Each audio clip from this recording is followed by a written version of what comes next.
Welcome back बच्चों। ज्ञान सागर और लर्निंग प्लेटफॉर्म पर आपका फिर से स्वागत है।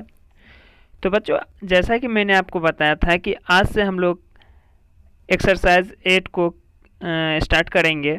तो आज के क्लास में हम लोग एक्सरसाइज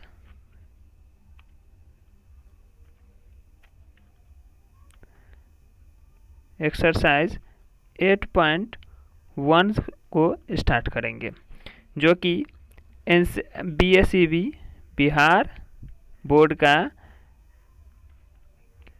के मैथ का एक्सरसाइज। तो बच्चों, बिना समय गवाए हुए चलिए हम लोग स्टार्ट करते हैं। तो बच्चों, आपका पहला क्वेश्चन जो है यहाँ सामने हम ला रहे हैं।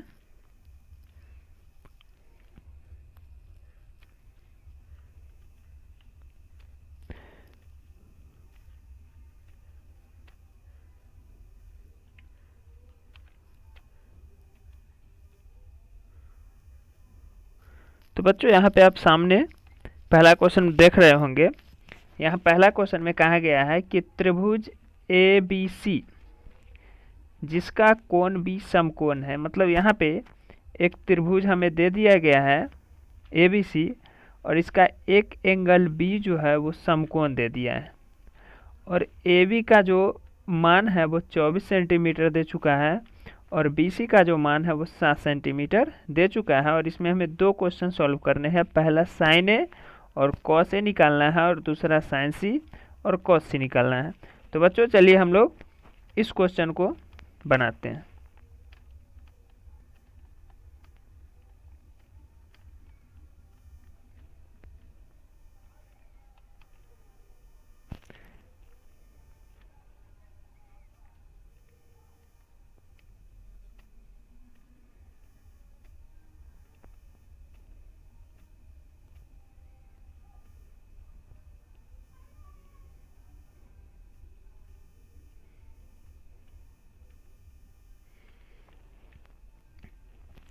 चलिए बच्चों, यहाँ पे क्वेश्चन को मैंने छोटा कर दिया है और क्वेश्चन आपको दिखाई भी दे रहा होगा।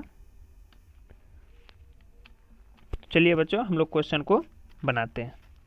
तो यहाँ पे त्रिभुज ABC दे चुका है। तो चलिए एक त्रिभुज हम लेके त्रिभुज के जरिए अच्छे से समझने की कोशिश करते हैं।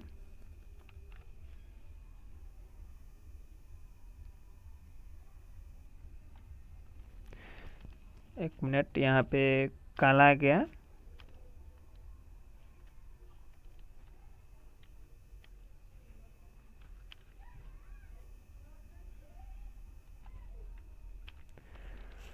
तो बच्चों, यहाँ पे हमने एक त्रिभुज ले लिया और इसका हम नामकरण छठी कर देते हैं A C।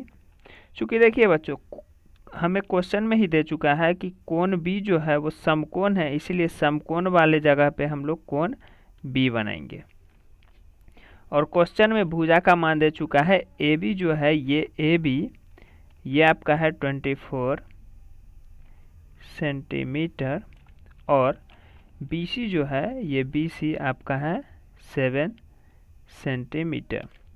तो पिछले क्लास में बच्चों हमने बताया था आपको कि जो खड़ी लाइन होती है उसको जनरली हम लोग P परपेंडिकुलर यानी कि लंब के नाम से जानते हैं, और जो सोया हुआ लाइन रहता है उसे जनरली हम B यानी कि बेस के नाम से जानते हैं। तो बच्चों, यहाँ पे आपको एक चीज़ ध्यान देना पड़ेगा। पहला क्वेश्चन में जो बोल रहा है साइन ए बोल रहा है, जबकि दूसरा क्वेश्चन में साइन सी बोल रहा है। तो यहाँ पे दोनों में देखेंगे तो थीटा का मान जो है वो चेंज है। तो इसके अकॉर्डिंग हम लोग थोड़ा समझदारी के साथ क्वेश्चन बनाएंगे, नहीं तो हमारा आंसर गलत हो जाएगा। तो इस क्वेश्चन को बनाने के लिए बच्चों पहले पाइथागोरस थ्योरम के जरिए हम इसका मान फाइंड करेंगे। तो पीछे के क्लास में हमने आपको बताया था कि 90 डिग्री के सामने वाला जो साइड होता है उसको हम लोग हाइपोटेनस कहते हैं, यानी कि कर्ण कहते हैं। तो पहले हम लोग कर्ण निकालते हैं।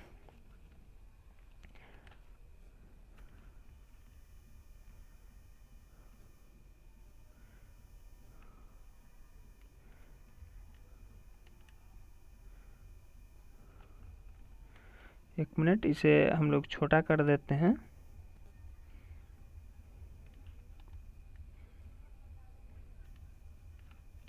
चलिए छोटा नहीं हो रहा है, ऐसे ही हम बनाते हैं।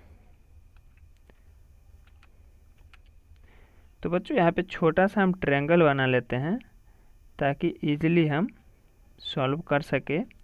इसका मान जो है 24 है और इसका मान आपका 7 है, जो कि क्वेश्चन में दे चुका है। तो चलिए बच्चों एच का मान फाइंड करते हैं।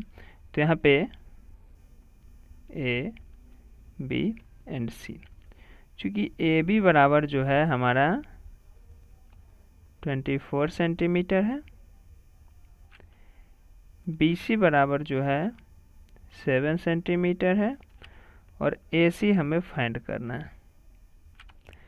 तो बच्चों पाइथागोरस थ्योरम के अकॉर्डिंग हमने बताया था आपको कि जो 90 डिग्री के सामने वाला जो भुजा होता है जिसको हम लोग कर्ण कहते हैं, और कर्ण का जो स्क्वायर होता है वो अदर दोनों भुजाओं के स्क्वायर के बराबर होता है। तो यहाँ पे AC का जो स्क्वायर होगा वो AB के स्क्वायर और BC के स्क्वायर के जोड़ के बराबर होगा। तो चलिए बच्चों इस फॉर्मूले पे हम इसे पुट करते हैं और बनाने की कोशिश करते हैं।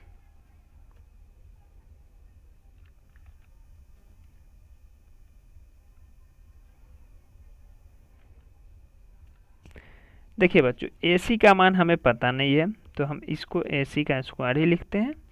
AB का मान चूँकि दे चुका है क्वेश्चन में 24 सेंटीमीटर, तो 24 सेंटीमीटर का स्क्वायर होगा, प्लस तो प्लस, और BC का मान 7 है तो 7 सेंटीमीटर का स्क्वायर।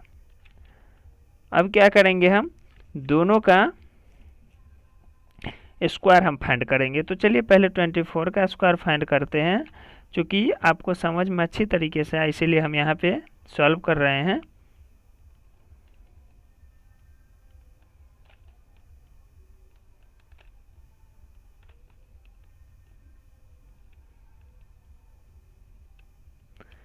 यहाँ पे 24 का जो स्क्वायर है वो 576 आया, प्लस का प्लस, और 4 का 7 का स्क्वायर तो पता ही होगा 49 आएगा, प्लस करेंगे तो आएगा 695 कैरी 1 7 4 11 1 12 कैरी 1 5 1 6।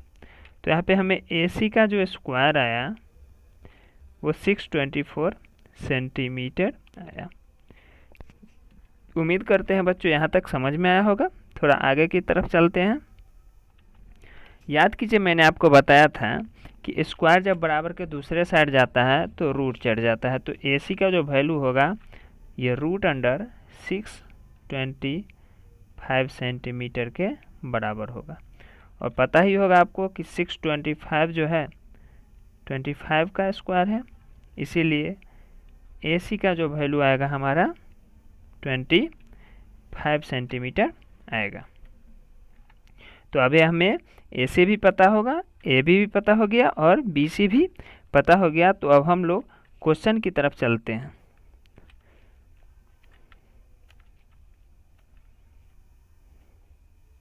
बच्चों क्वेश्चन बनाने के लिए हमें यहाँ पे एक बार फिर से ट्रायंगल बनाना पड़ेगा, नहीं तो आप कंफ्यूज हो जाएंगे।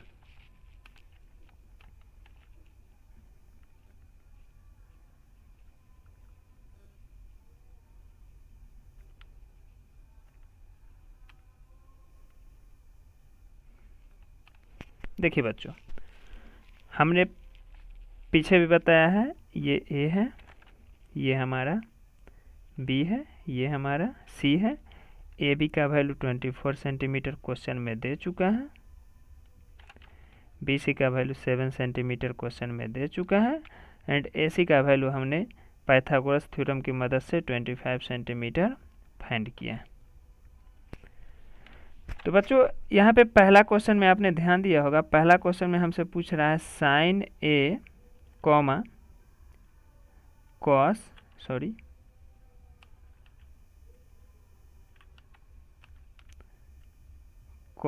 A। तो बच्चों साइन A का वैल्यू निकालने के लिए यहाँ ध्यान दीजिएगा, यहाँ पे एंगल A रहेगा।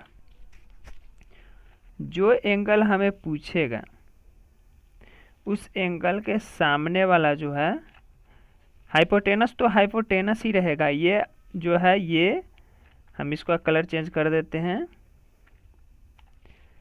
ये जो है ये ऑलवेज हाइपोटेनस ही रहेगा, हमेशा कर्न ही रहेगा। चाहे एंगल आपका ये दे या फिर ये दे, कर्ण हमेशा कर्ण ही रहेगा। लेकिन अगर ये एंगल ये दे देगा तो इसके सामने वाला P बन जाएगा, और एंगल अगर ये दे देगा तो इसके सामने वाला ये P बन जाएगा, और एंगल ये देगा तो इसके सामने वाला ये P बनेगा, तो स्वाभाविक है इधर वाला भी बन जाएगा। चलिए हम इसको थोड़ा सा कलर के माध्यम से क्लियर करने की कोशिश करते हैं। बच्चों एंगल C को हम यहाँ पे कलर कर दे रहे हैं, एंगल C के कलर कर देते हैं। तो अगर एंगल C पूछेगा, जैसे दूसरे क्वेश्चन में एंगल C पूछ रहा है, तो एंगल C पूछेगा तो इसके सामने वाला जो ये है ये P बन जाएगा, इसके सामने वाला P बन जाएगा। लेकिन यदि एंगल A पूछेगा ये, तो इसके सामने वाला ये P बन जाएगा। क्लियर हो गया होगा। और स्वाभाविक है कि अगर ये H है, कर्ण है, अगर इसके लिए बात करें ये P है तो ये इसके लिए B हो जाएगा। अगर इसके लिए बात करें तो ये कर्ण है, ये P है, तो इसके लिए ये B बन जाएगा। स्वाभाविक है जो बचेगा वो B बन जाएगा। तो हम यहाँ पे साइन A की चर्चा कर रहे हैं, A के लिए बना रहे हैं। तो साइन A का फॉर्मूला हमने आपको लिखाया था P/H। तो यहाँ पे साइन के लिए अगर देखें तो इसके लिए A के लिए P ये है और P का वैल्यू है 7 बट्टा, तो बट्टा, और इसके लिए H तो हमेशा H ही रहेगा 25 सेंटीमीटर।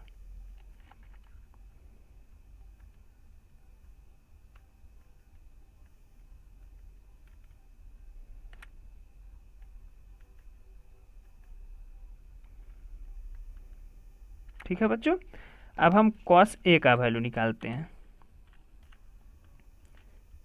cos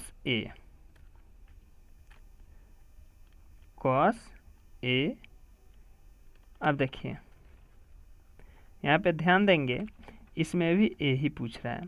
तो cos का फॉर्मूला हमने लिखाया था आपको B/H। cos का फॉर्मूला हमने आपको लिखाया था B/H। तो इसके लिए A के लिए B का मान 24 हो जाएगा, और H का मान तो 25 है ही, तो 25 का 25 ही रहेगा। ये हो गया इसके लिए आंसर। उम्मीद करते हैं बच्चों इतना आपको समझ में आ गया होगा। अब हम दूसरे क्वेश्चन की तरफ बढ़ते हैं।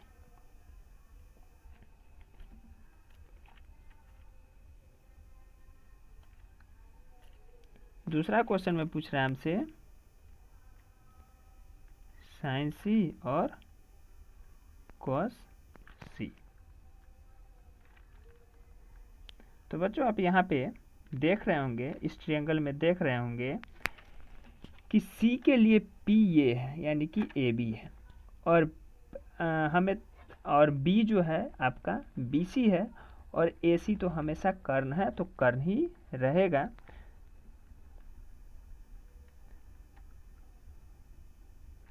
तो बच्चों साइन C का वैल्यू अगर हम निकालेंगे, साइन C का वैल्यू निकालेंगे तो C का वैल्यू P/H होता है। ठीक है, और P का वैल्यू यहाँ पे C के लिए आ रहा है AB, और H का मान आ रहा है AC। तो यहाँ पे हम ऐसे भी लिख सकते हैं इसको AB/AC। अब वैल्यू जो है AB का वैल्यू 24 तो 24, और AC का वैल्यू 25 तो 25 आ गया आंसर। उसी तरीके से हम cos C का वैल्यू फाइंड करेंगे,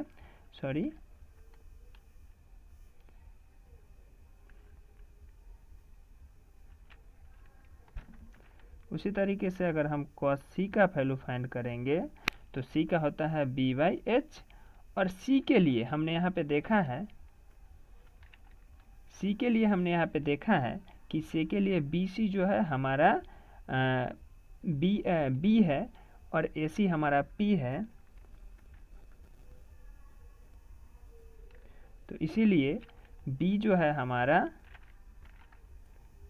BC है, और ए सी तो एच है ही, तो यहाँ पे बी सी का वैल्यू 7 और ए सी का वैल्यू 25 आया है, और ये हमारा आंसर हो गया। उम्मीद करते हैं बच्चों ये क्लास आपको समझ में आया होगा। अगर आपको लगे कहीं से भी कि इसमें कुछ त्रुटि है तो हमें बताएं, ताकि हम इसमें कुछ सुधार कर सके और आपके ज़्यादा से ज़्यादा फ़ायदे के लिए वीडियो बना सके और अच्छी क्वालिटी में बना सके, ताकि आप अच्छी तरीके से इसे समझ पाएँ। अगर इससे रिलेटेड आपको कोई क्वेरी है, कोई सजेशन देना है, तो कृपया हमें कमेंट करें और चैनल को लाइक, शेयर और सब्सक्राइब करें, ताकि हम भी मेहनत के साथ आपके लिए क्लासेस चला सकें। ओके बच्चों, थैंक यू।